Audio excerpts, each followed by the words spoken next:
Hello, this is Chef John from foodwishes.com with Knishes. That's right, I got a food wish for a Knish, which was actually submitted a long time ago. But if you've read the fine print on our terms of service, food wishes have no expiration date. And I'm finally getting around to showing you one of my all-time favorite snacks, which I used to enjoy with my father every time we go to Coney Island. So not only am I taking care of a viewer's request, I'm also attempting to recapture my youth, which is kind of nice. And to get started, we're going to make a very, very simple dough that will begin by adding some salt and baking powder to some all-purpose flour. And then we'll take a whisk and give that a thorough mix. And once that's been accomplished, we will make a well in the center and proceed to add our wet ingredients, which will include 1 large beaten egg, a little touch of vinegar or lemon juice, a whole bunch of vegetable oil, and then last but not least, some warm water. Right, basically the same temperature we'd use for a yeast dough, even though this recipe does not include yeast. And then what we'll do is get right in there with our hand, and we'll mix this until it comes together into a very, very soft ball of dough. And even though this dough is very wet and soft, because it has so much oil in it, it's really not that sticky. So I find this to be an extremely enjoyable dough to work with. And then what we'll do once that's all pulled together is transfer it onto a floured surface. And we will knead that for about 3 or 4 minutes until we have a very smooth, very soft, fairly elastic dough. Oh, and by the way, this dough recipe will make 16 Knishes, although for the video I'm only going to make 8 today. And if you were to do the same, you can freeze the dough for future use. But anyway, like I said, we'll go ahead and knead the dough until we have something that's smooth, soft, and elastic. At which point we're going to wrap that in plastic, and we'll go ahead and let that rest in the fridge for an hour or two while we move on to make our filling, which in the classic version at least, is made up mostly of potatoes. So I went ahead and peeled and quartered 3 russets that we're going to boil in salted water until just tender, as tested with a knife.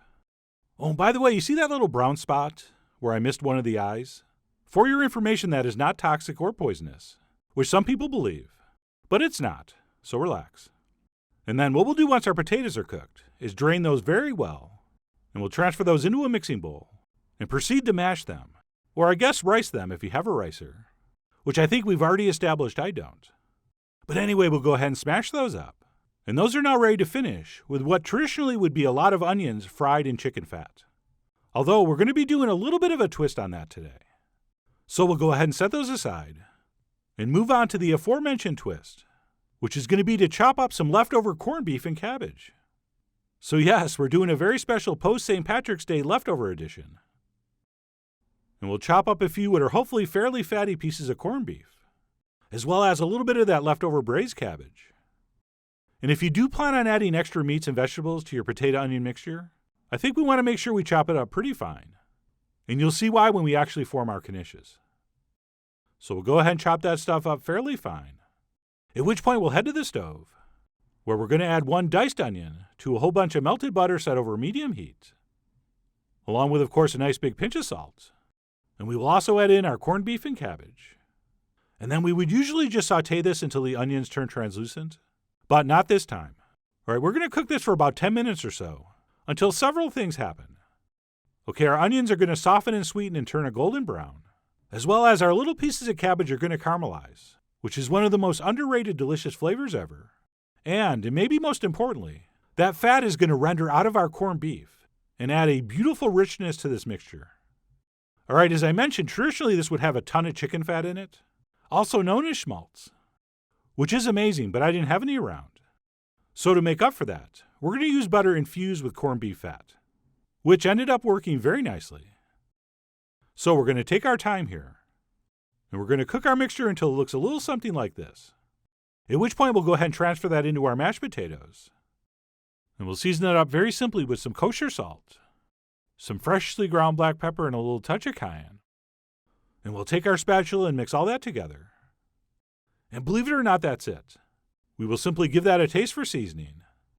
And assuming it has enough salt, and or whatever else you're flavoring this with, we'll just let that cool down to room temp before moving on to final production, which means pulling out our now well-rested dough. And we'll place that on a nice floured surface, and we'll dust a little more flour over the top. And then we'll go ahead and press this out with our hands into a rectangular shape. Oh, and just a quick reminder that we're only using half the dough we made. But anyway, we'll go ahead and press that out. And then we'll switch to a rolling pin. And we will roll that out into a nice big rectangle, about 1/8 of an inch thick. And as usual, just get it close with the rolling pin. And then we can do a little fine tuning by stretching and pulling the corners. And then once that's been accomplished, we can go ahead and place down about 3 cups or so of our filling, which by now should be fully cooled down to room temp. And we'll place that down on the dough as shown, about 3 inches from the edge. And this is probably a good time to remind you that you can literally put anything you want in these. Okay, broccoli, mushrooms, other kind of meats. But anyway, we'll go ahead and place on our filling as evenly as possible. And then once that's set, before we roll this up, we'll go ahead and paint on some egg wash along the opposite edge. And in case you're new around here, an egg wash is simply 1 egg that's beaten with a couple teaspoons of water. And then once that's been applied, we will go ahead and stretch our dough over the top. And it's okay if we stretch this really thin. In fact, it's probably better. And then once our filling's been covered, we'll go ahead and roll that over. And we will continue rolling until we have just a couple inches of dough left. And as we're doing this, we'll want to try to keep this as uniform as possible. And by the way, when you get near the end, if you happen to tear or rip your dough like I just did, don't worry about it. As you'll see, once these are formed and baked, they're going to look amazing and you'll never know the difference. But anyway, like I said, we'll go ahead and roll that until we have just a couple inches of dough left, at which point we'll go ahead and grab that and stretch it over the top. And then once that's happened, we'll kind of roll this over so the seam's on the bottom. And we'll also want to make sure we give both ends a nice pressing so our filling is trapped in. And that's it. At this point, we can do a little fine tuning by giving it a little roll like this to make sure that tube is as uniform as possible. And then you're probably going to have a couple extra inches of dough on the ends, which we will trim off as we see fit. And then what we'll do is take our bench scraper, or the back of a knife, and we will divide this into 8 equal pieces. But do not cut through. We are just making marks for equal portions, and maybe possibly trimming a little more dough off the end. And then once we have our dough marked, we can move on to the most fun part of this production, and that would be cutting these up with the side of our hand. All right, so make sure the side of your hand is floured, and then we're going to cut these by pressing our hand straight down through and sort of rubbing it back and forth until we hit the table. Although generally I like to press first, and then finish separating these with the final rub and cut. And while there are so many ways you can cut and shape these, this is definitely my favorite. And there's something about the way that dough is smeared when we make these cuts, which I think helps give them such a unique appearance once they're baked. And then once those are portioned, here's how we're going to shape them. We're simply going to flip it up on its end, so that one cut ends on the bottom with the other one facing up. And then we'll simply shape these by squishing them down, sort of tucking everything into the center as we press this down into a puck shape.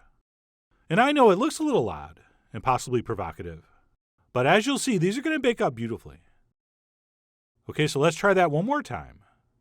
Okay, once separated, we will tip that up so one cut's on the bottom and the other cut's on the top. And then we sort of flatten and press while we're tucking everything into the center. Oh, by the way, if you notice that bubble, that is not a problem. All right, a few bubbles here and there are actually a good sign. And that's it. Once we finish our knishes, we'll go ahead and transfer those onto a lined baking sheet.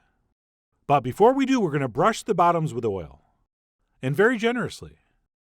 And that's going to help us achieve a nice, beautifully brown bottom. And then what we're going to do once those have been panned up as shown is finish by brushing these all over with some egg wash, which is optional. A lot of people don't use anything. Or if you want, you can actually brush these with oil, which is going to give you a little bit of a different, possibly crisper texture. So you decide. I mean, you are, after all, the commissioner of your Knishes conditioner. Take that, MF Doom. But anyway, the point is use what you want, or nothing. But I do like the texture and color the egg wash gives it. And that's it. Once those have been brushed, those are ready to transfer into the center of a 375-degree oven for about 40 minutes or so, or until lightly golden brown and looking something like this. Check it out. I think Jonas Schimmel would be proud. And thanks to that oil we brushed on, the bottom should be nicely browned. And then if you want, you can eat these hot, but I don't recommend it. I think they are significantly more delicious, just barely warm or room temperature. So you do what you want, but I let mine cool down all the way before plating up. And I went in for a bite.